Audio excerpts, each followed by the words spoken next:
slides. Make sure everybody can see those. All right, is everybody seeing the slides? Yes. Okay, great. And I just wanted to remind everyone, if you could make sure that you are muted. If you're not speaking, that way we do have quite a few people on the call and we will keep the background noise to a minimum. So thank you to everyone for joining us today for our second part of our learning series for the Store It Safe Quality Improvement Project in the great state of Indiana. I'm going to be joined today by Dr. Zhang and Dr. Landman, and we're going to be focused on data and workflows today. Just as a reminder, the presenters today do not have any relevant financial relationships to disclose, and we are very grateful for the Indiana Department of Health and all their support for this project. Again, just a reminder of the practices that are participating in the Quality Improvement Project. They're on the screen, and please make sure that you chat your name and your practice into the chat. That helps us with attendance purposes. So again, as a reminder, just put your name and your practice's name in the chat. And for today, so I have just a few follow-ups that I wanted to go over from our first learning session. They are some questions that a few practices asked, and I always think that sometimes, if it was a question for one person, other folks may be wondering about it. So I'm going to just go over that, talk in detail about the data for the project, and then we have a few just homework kind of reminders. So a few follow-ups. What I wanted to mention that we talked about in learning session 1 about depression and suicidality screening. So as a reminder, you will be doing both a depression screening and a suicidality screening at your adolescent preventative visits for age 12 to 21. The ones that we recommend are for depression screening, either a PHQ-8, a PHQ-9, or a PHQ-A. And then the suicidality screening being either an ASQ, a Columbia, or we do also the SBQR. If you are doing something other than those for depression or suicidality screening already, please email me and let me know what those are. And then I can let you know. We don't like to have practice changing their screenings if they're already doing something, but I just wanted to mention that. And again, if you have any questions about that, let me know. The other thing I wanted to mention, so again, a follow-up from our first learning session. At every age 12 to 21 preventative visit, it's our goal, and that's a well check or a sports physical, to do the Store It Safe interventions. So to do the screenings, to have the lethal means discussion, to offer the Store It Safe resources, to offer the lock boxes, to do your quality improvement data entry, and then to ask that parent or caregiver to complete the voluntary post-appointment survey. Now, we know it's not going to be perfect. It's not going to be at 100%. We set a goal in the project about 80%. So that's what we are kind of looking for. So data, that's what we're going to talk about it today. I always like to start off with why it's important and what we do with it, because it's not just we're having you do it to burden you or make your life difficult. We really, over the waves of the project that we've done, we've tried to be as conscientious about your time with data as possible, because we obviously want you doing clinical care. But we do collect data in the project to help us see if the interventions are happening. We also get data on kind of what we'll be giving you data on what your population looks like in terms of depression risk and suicidality risk. So on the screen, you're seeing examples of run charts that we've done from other waves. You'll notice that over on the left, you're seeing baseline information. So before the project happened, what was going on with suicidality screening? And then after the project got going, you can see as the data goes to the right kind of where things were. And same things with legal means discussion rates. So if we don't look at data, we don't kind of know what's happening with the interventions and with the project. And so we're going to get into some of the details a little bit. Some of this is going to be review. We've talked about this when we first talked about the project. You've probably read through it in the recruitment packet, but I just like to talk about it. So again, and you've already done some of the data, but just to kind of keep it fresh in everybody's mind. So there's really four main buckets of data that we look at in the project: the confidence data, the pre-work survey data, baseline data, and then the monthly action period data. So I'm going to go through each of these. As a reminder, with everything in this project, I keep stressing this, the team approach is always so helpful. It's not on any one person's, back to do all of the data entry. It's the team approach from your practice. So I kind of like to mention that and highlight that again for you. So confidence data. Many of you have already done this. It's a very brief survey. It probably takes about a minute to do. You'll have the link. I'll again send that out in the follow-up email. We do it prior to the project, and then we do it at the end of the project. Every participating provider in the project will be doing this. You should already have done your pre-programmed data, confidence data, but if you haven't, it's not a problem because we technically really haven't got totally going yet. But I'll be sending out this link again and reminding folks who haven't done it, and then we'll do it again at the end. And it again helps tell us just how you feel about what you've learned. Are you more confident in doing these type of interventions? And are you more confident in your screening practices, in discussing suicide risk, those kind of things? And then the pre-work survey data. Again, many of you have already done this. It's a brief survey that just gives us a lot more information about your practice. We only need one of these completed, so per practice, not everyone in the practice is doing it. And it's typically best that it's completed by the lead provider with the assistance of the office manager. And again, most of you have already done this. If anyone hasn't, I will send the link to you with a reminder. Baseline data. So this is the one we haven't talked as much about. We don't expect you to have it done until the end of July. And again, I'm going to send this to you all in writing, and I will send you the link. It's very brief to enter. It probably takes about a minute per chart. The only way we can really get it is by chart review, because we're looking back at the months of July, September, and November. And what we're going to be wanting to see is really, did that chart, that random chart, have a depression screening? Did they have a suicidality screening? Did they have a legal means discussion? It's really those three main points that we're looking at. And again, when I send you the link, you'll be able to see what it's like to enter this. And it's like very brief, but it will end up being 21 charts per participating provider. What I would like you to start doing now is think about who is going to do the chart reviews and do this. It could be an administrative assistant, it could be a medical student, it could be the provider, but every provider that's participating will have those 21 chart reviews for their baseline data for the months of July, September, and November of 2024. So we're looking back at like last year. Again, if you have any questions about this after I send it all to you in writing and send you the link, please feel free to let me know, and I'm happy to work with you all on this. Like I said, we want to have this completed by the end of July. And then the monthly action period data. This is every month now from July to December that we're going to be looking at and entering on the iPads to see if the interventions are occurring as you're doing the appointments. So provider and clinic staff will enter some of the data, and then parents, if they want, will enter the remainder of the data. So you should have your iPads in hand. We sent those out, and I think we saw confirmation that everyone had gotten those. If you, for some reason, don't have your iPads, let me know. It may be that somebody at your practice, picked them up or got them delivered to them. So iPad data entry during and after every age 12 to 21 preventative visit for a well or sports physical, and that will start on July 1.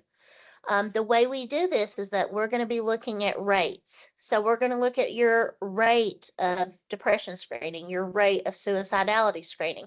So every month I will have to go to your office manager and know the total number of age to 12 to 21 preventative visits per month per practice. And so again, start thinking about who is the person at your practice that'll be able to provide that. I'll be giving every practice a spreadsheet, and we'll just have these entered every month.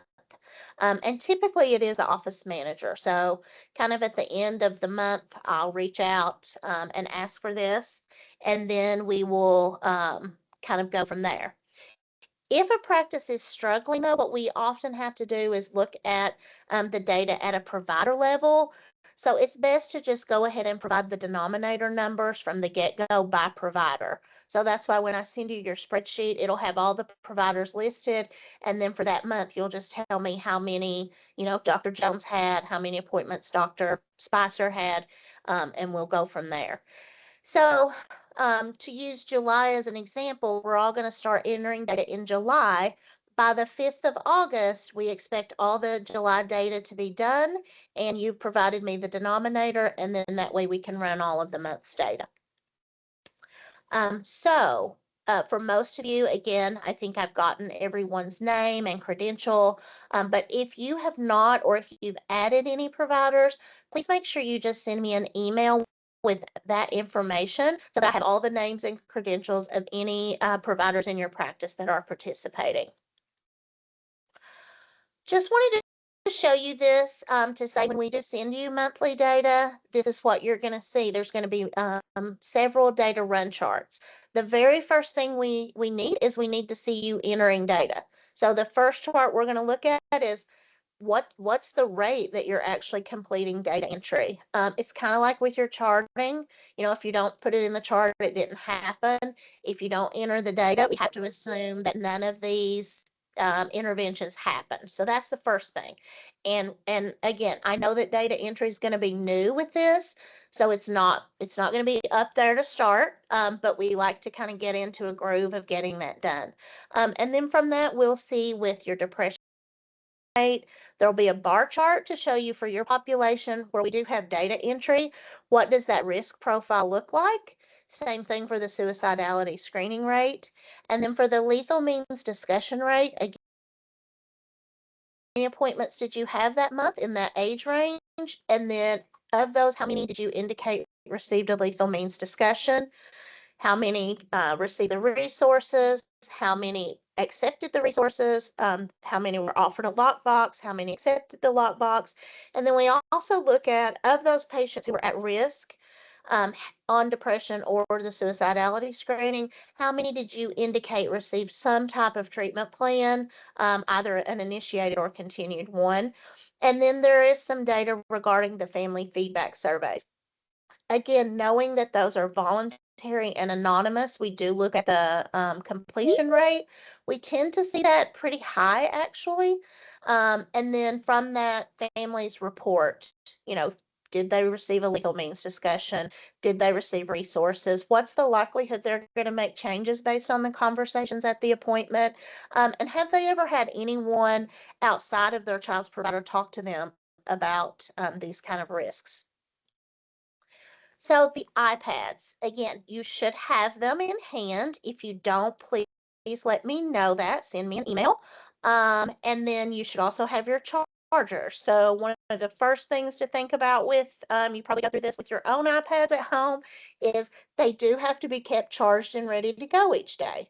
So think about even that, where you're going to store them, who's going to be responsible for making sure they're plugged up overnight and charged and kind of ready to go. And then the very first thing you're going to want to do is power on your iPad and get it on your clinic Wi-Fi.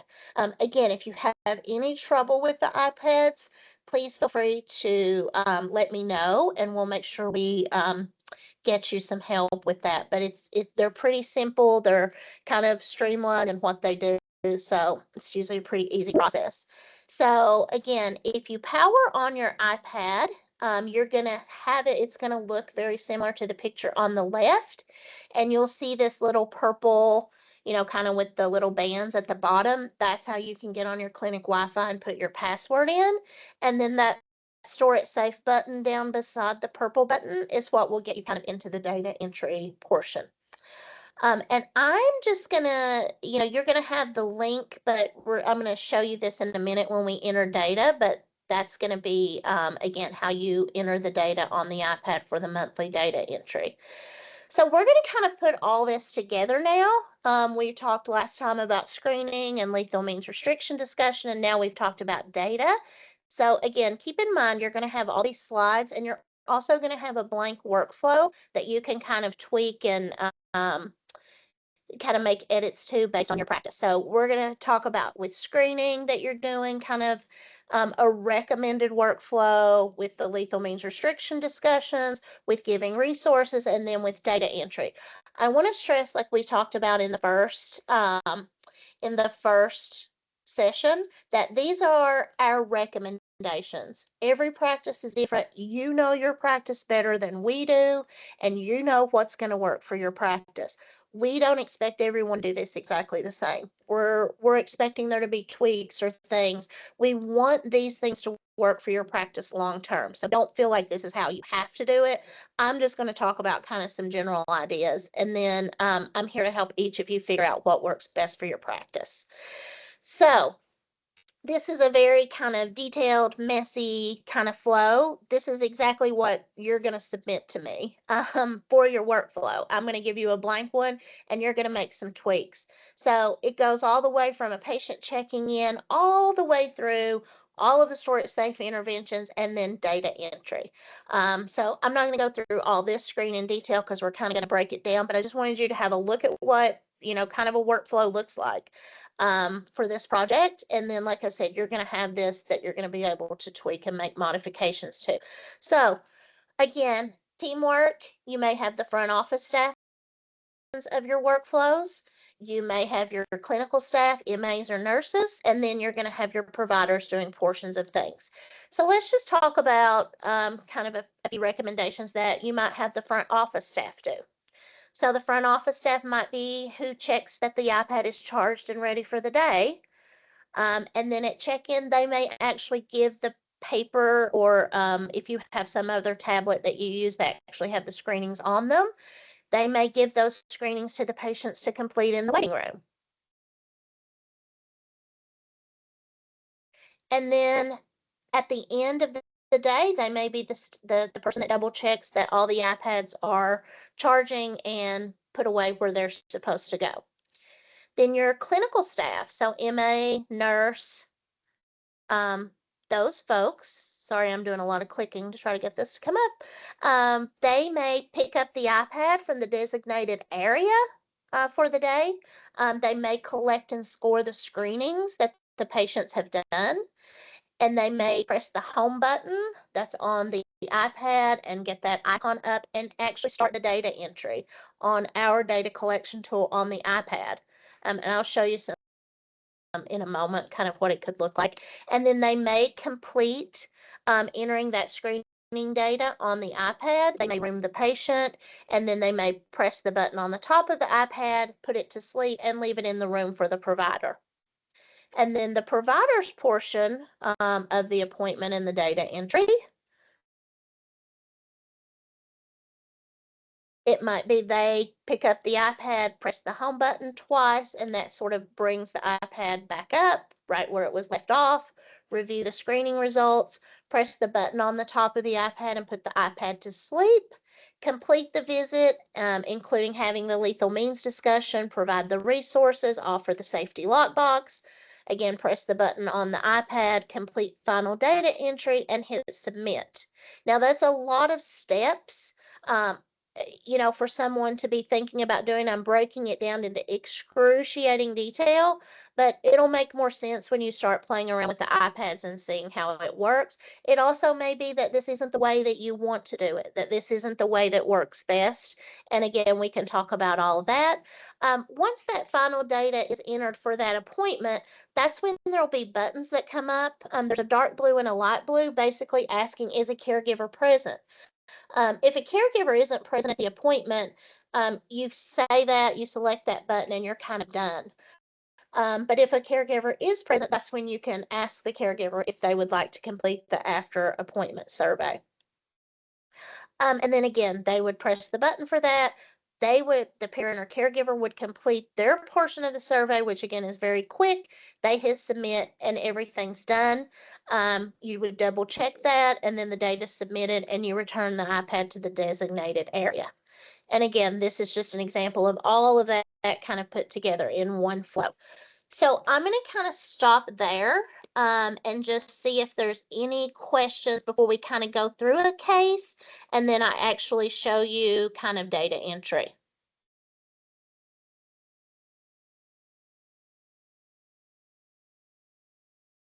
Liz, do we have any questions in the chat? We just received one. Is there a way to get to the parent survey without completing the first section? We are planning on having another staff member enter data who is not next to the parents. Okay, great. And so at this point, no, there isn't, but we have heard that feedback from some practices, so we are going to make that so that that's possible to do. So great point. Thank you for letting us know that. All right. There's so one more that just popped go in, ahead. Kristen. Sorry. Any advice on how to keep the iPad safe? Other colleagues said this is hard. Yeah, so I will tell you, someone did ask me that as well. I'm going to knock on wood. I don't know if it's real wood or fake wood, but we have never had an iPad walk out in, gosh, I don't know how many waves that we've done. I think, just some basic strategies, like I said, always having like, when you hand that iPad to a parent to complete the survey, they complete it and they hand it back to a staff member. Keeping the iPads not kind of in just loose places, just having spots for them. But I have to tell you, we have not had a problem with iPads vanishing. And one more here. Will that be possible to have the parent survey available for us on July 1st? Yes, it will be. Yes, right now they're connected together just because of that flow process. But yes, we'll be able to have it separated so that you can head on July 1st and start doing it with them separated. And I'll check in with any practices that, want to do that so we can talk about that a little more. All right, so let's start with the case and then we'll kind of go through data entry for the case. So this is Rose. She's a 13-year-old white female who comes to your office for a well visit. English is her family's chosen language. She has Medicaid insurance and she lives in the 43065 zip code. Her mom brings her to the visit. She checks in at the front desk and completes the depression and suicidality screening. She scores in the at-risk mild range for depression, and no potential risk is identified for suicidality. Rose does not currently have a treatment plan in place for depression. Based on her depression screening results, you schedule her back to do a more thorough assessment of her depression and discuss treatment options. You discuss all lethal means restriction with Rose's mother and offer her a safety lockbox. Her mother declines the lockbox as she already has unsafe items locked away. You do forget to discuss or offer the store at safe resources to Rose and her mother. Rose's mother agrees to complete the post-appointment family survey. So I'm going to just show you, I'm going to pull up the data collection form. Did it switch over to you all? Can you all see this now? Yes. Okay, great. So this is what it's going to kind of look like on the iPad. So we're going to pretend that I am Dr. Kalmeyer. So I will select my practice name. And for many of you, because you have multiple providers, you'll be selecting the name of the provider. I'll just show you another one so that we see, it'll drop down for the names of providers. That's why it's very important I have all those so that we make sure they're entered. So you'll select that. You'll select the date of the visit, which today is the 18th. You'll select the age of the patient. Rose was 13, I think. Her gender identity. And again, so you're entering this. This is what, your the report of her gender identity is as best you know. Her ethnicity was not Hispanic or Latino. She was white and she had Medicaid insurance, and then her zip code was 43065. You'll enter that. It'll bring you to a screen to ask you about depression. So we did complete the depression screening, and then based one of those three, and then based on that screening, you will enter what her score was. So the score is actually entered. It was at risk mild. She was screened for suicidality. We're just going to say we used an ASQ. Depending on which one you choose, the appropriate scoring options pop up, but an ASQ, and there was no risk identified. Now, when you click next, it will bring up so that you actually see what the results of those screenings were. So on the iPad, you will be seeing that, so you'll know what those were. We did discuss all of the items to keep locked away. We did not discuss the resources. I think we forgot to do that. And we didn't offer them, but we did offer a lockbox, and they did decline the lockbox, so we're selecting no. If you want to enter the reason,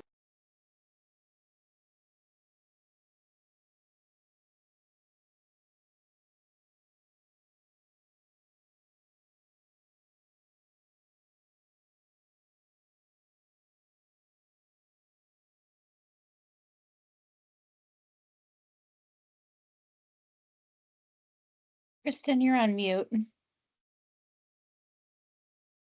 been on mute this whole time.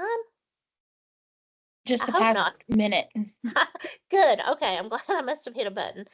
So I was saying, based on the results of this screening, our plan was to bring her back into the office so that there could be additional follow-up. So what we're going to say is that a new treatment plan in the practice was initiated based on those results. Now, if she already had a treatment plan and there was some type of modification, there's options there to select that, or if a referral was made. So again, and you can select, you can kind of see that if you select a new treatment plan was initiated, it's going to ask you. You've hit mute again, Kristen. Why am I hitting? I don't even know how I'm hitting mute. Sorry. So we're going to select close primary care follow-up for her. And then we did say that a parent or caregiver was present, so we will select yes. If there's any other information you want to provide, you can provide that in the box. And then you hit submit. And now your data has been entered. So it's there, it's done. And then this is where there's these two buttons. If a parent or caregiver is present, you're going to click the light blue. If they were not present, you'll click dark blue and it'll just refresh the screen and you're done. But if you click the light blue, you'll see that it will go for the family to this survey. There's a bit of a descriptor about, that it's voluntary, it's not being used for purposes. And then the family goes through this section as well. So they would select their practice, again, what provider they saw. They will enter their zip code. They will select the gender, all of the same information that you entered. And then they will enter what their perception was of the discussion. So they'll enter all of that. They'll make an entry about whether they plan to make changes and select that. They'll answer if anyone has spoken to them about the risk, yes or no. And then again, if there's anything they want to enter, they can enter it there. And then they'll hit submit and their data entry is done. And then there's a place here again where when you get the iPad back, you just click and it'll refresh the data entry.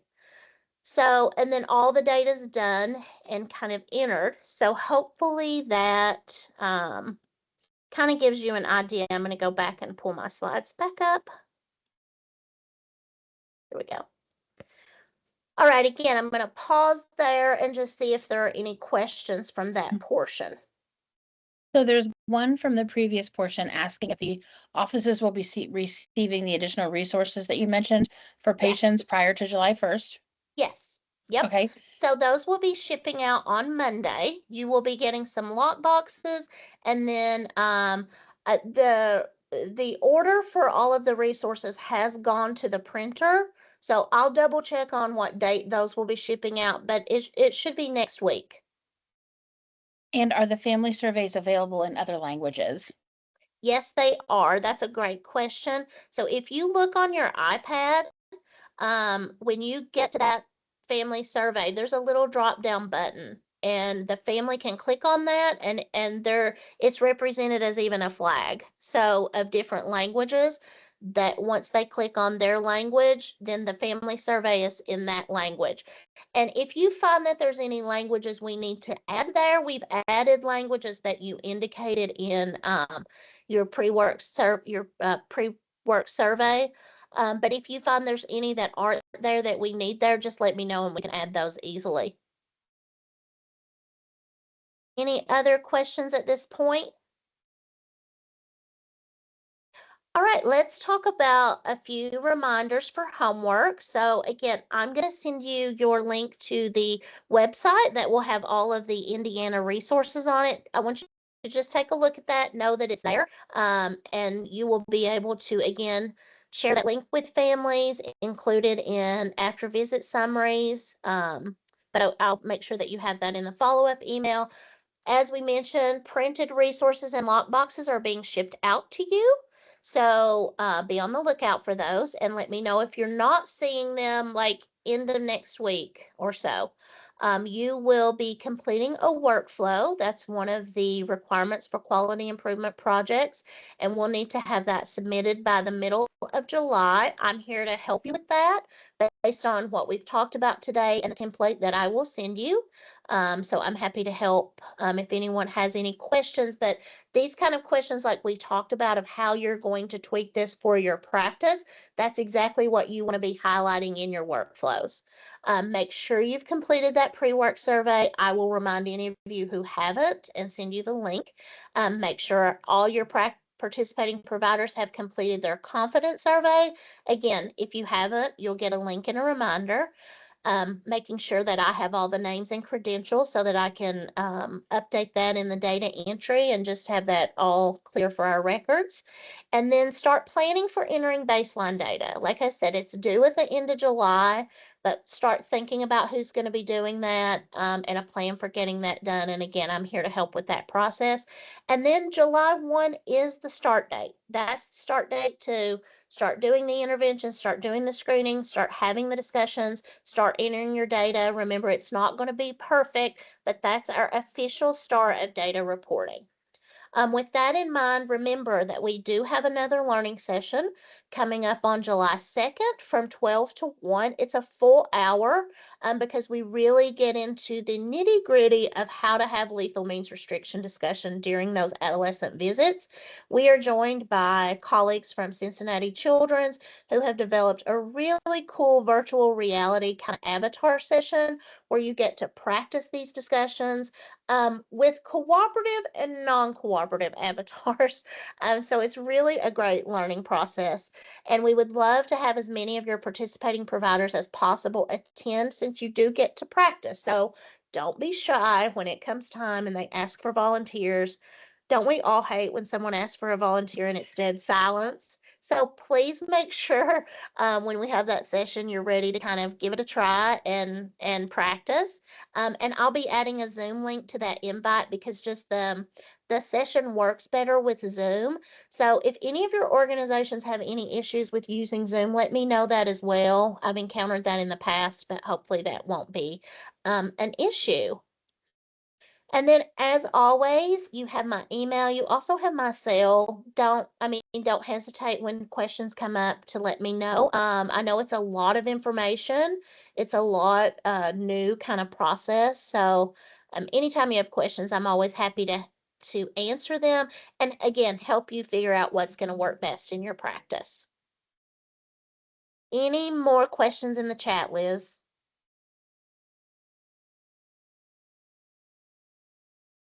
Or anybody want to come off mute and have questions, please feel free. I see that one provider does not support Zoom. Oh, and would you mind telling me who that is? Yes, it is Dr. Eskenazi. It's the Eskenazi health system, so there are several providers from that group. Thanks for letting me know that. So I will check with our Cincinnati friends and see if there's a way we can use something other than Zoom. And Parkview also may not. Okay, offer Zoom. okay. And we have a thank you. This has been great, which I will also echo. Well, thank you. I know it's a lot of information, and I feel like I'm just like blah blah blah blah blah blah. Do this, do that, do this, do that, do this, do that. And when you hear it all, it sounds like a lot. I promise you, it's really not. You'll get into the flow of it when you get started, and it'll feel great. The other thing, just to mention, when the resources come out to you, just check them, make sure you've got everything. And like I said, I'll update all of you with the dates that those ship out, and then I'll have tracking so that we can make sure you get everything. Any other questions? There's another comment about, yes, this is very helpful and can't wait for the resources. Great.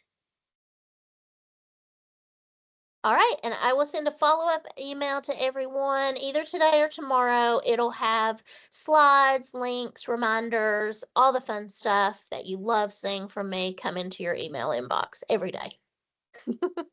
Thanks so much for joining us today, everybody, and hope everybody has a great day. Oh, sorry. Is there any more? One more. Wanted to make sure this is only supposed to be done in the setting of well child and not other visits. Yep, we call it, quote, preventative visits. So those are age 12 to 21 well visits or sports physicals. We encourage you, when you have that sports physical opportunity with a patient, to do the screenings, to have the discussions, to provide the resources. Because we know with adolescents, they often don't come to their well visits, but they might come to a sports physical. So if you get them and you have the opportunity to find out if they're at risk and struggling with any of these issues, take it and try to do this. So that's the denominator number that we look at for the number of appointments. We ask how many age 12 to 21 well visit and sports physicals did you have in this past month? So that's the number we get your rate from. Great question. All right. That is all. Thank you. If that's all, again, please let me know if other questions come up. Happy to answer, and we look forward to our next learning session on July 2nd. Thanks, everybody.